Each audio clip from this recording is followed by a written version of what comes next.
Hello. Today I'm basically just going to teach you how to play chess.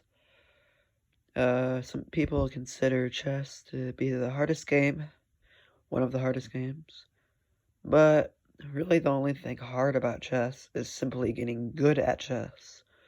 Knowing how to play chess isn't as hard as it seems. So, let me just show you here. Okay. So, you might see these ones at the front here. No? They move forward. Obviously, I think a lot of people could have guessed that. Well, basically all of them do, but they can only move forward. Like, they can't move to the sides or anything like that. They can only move forward ahead of them. And, on the first turn, that the pawn moves, like, let's just say you move this pawn out. It wouldn't be a good move, but you can move it 2 spaces forward. But after that, you can only move 1 space forward. Yep. So that's the pawn, but it's not quite that simple with the pawn, because what makes the pawn special here,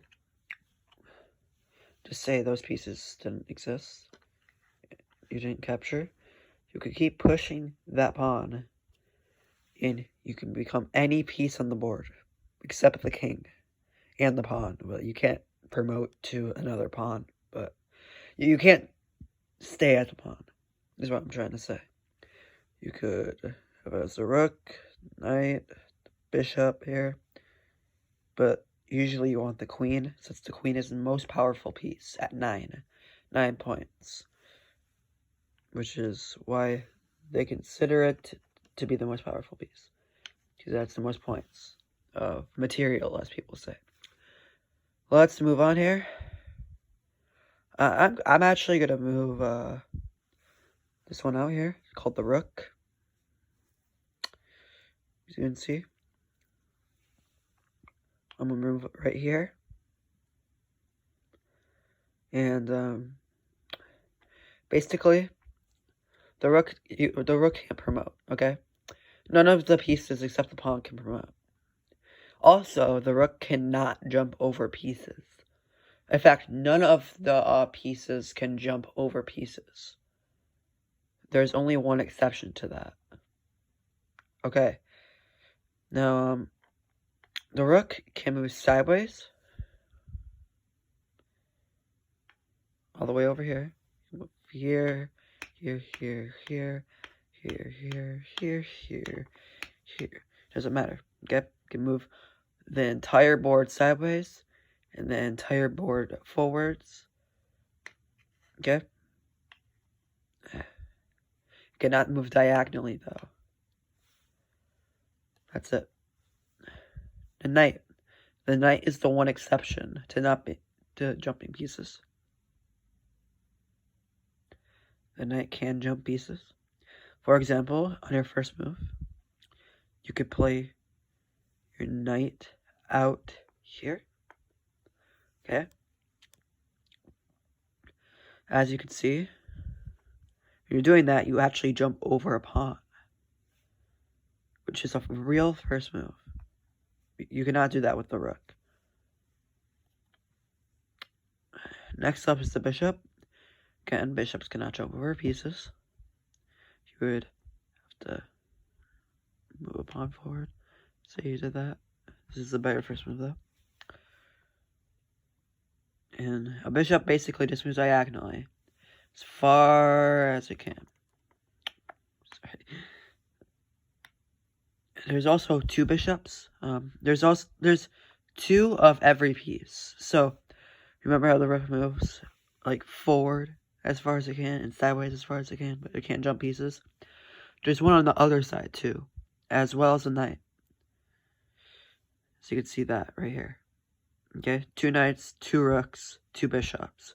But the thing is, the bishops are actually different, because one is a light squared bishop. As you can see, the reason it's called that It's on the white squares, which are considered the light squares. And one is the dark squared bishop, because it's on the brown tiles, or squares, I guess, which are darker than the white ones, which is why they're called the dark squares and the light squares, as you can probably assume.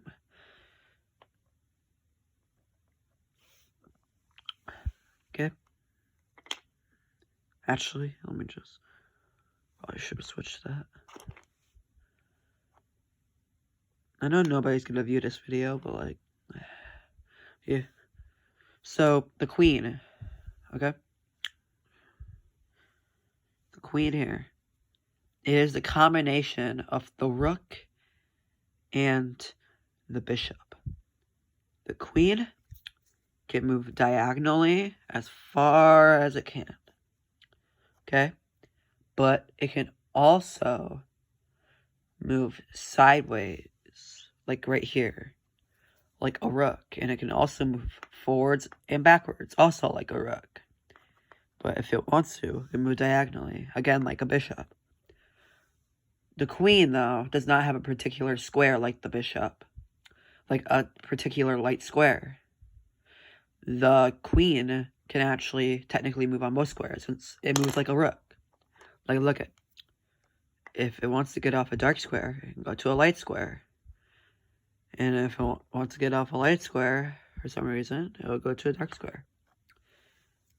By the way, none of the things that I'm doing, they're not things I'm telling you to do, like, in the opening. But, like, I'm just showing how the pieces move. Anyway, that's the queen.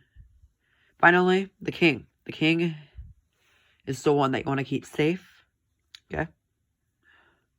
The king, this would never happen, but I just said the king was out here. The king is pretty simple, because they can move one square. Oh. In any direction. But you want to keep the king safe. Like, this is a thing called the Scholar's Mate Trap. I'm also here to show it on black. Okay. You don't have to remember this, at least right now. I'm going to get to that later. But,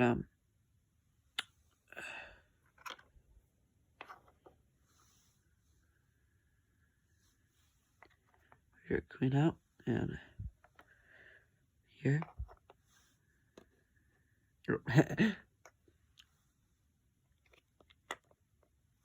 As you can see, that is checkmate. I'll explain why is checkmate later, okay?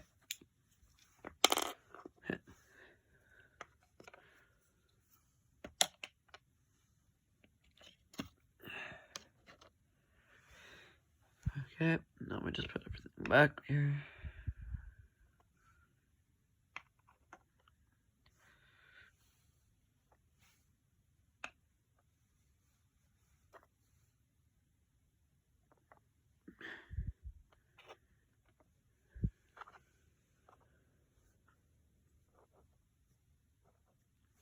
Okay, now,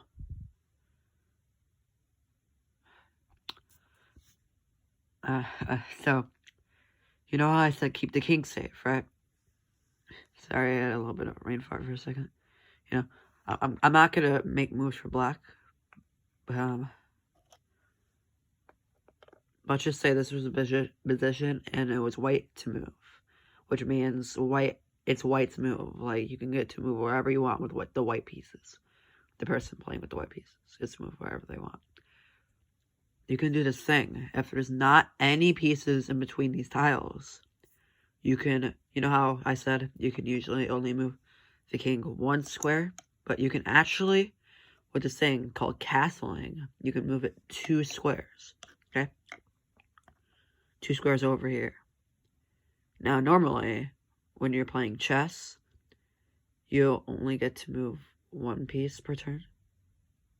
But when you're castling, you get to move 2 pieces, okay? And you get to move your rook over. Remember, rooks do not usually jump over pieces, but this is an exception. So you move both your king and your rook over 2 squares. That's castling, and it helps keep your king safe. That's the point. Okay. No.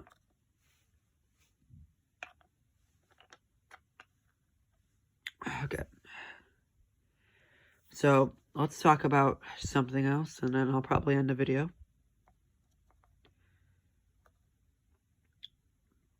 So, remember how I showed you earlier? This cheap trick here with white, where you can get a checkmate in 4 moves. I'm going to show you how to counter that, okay?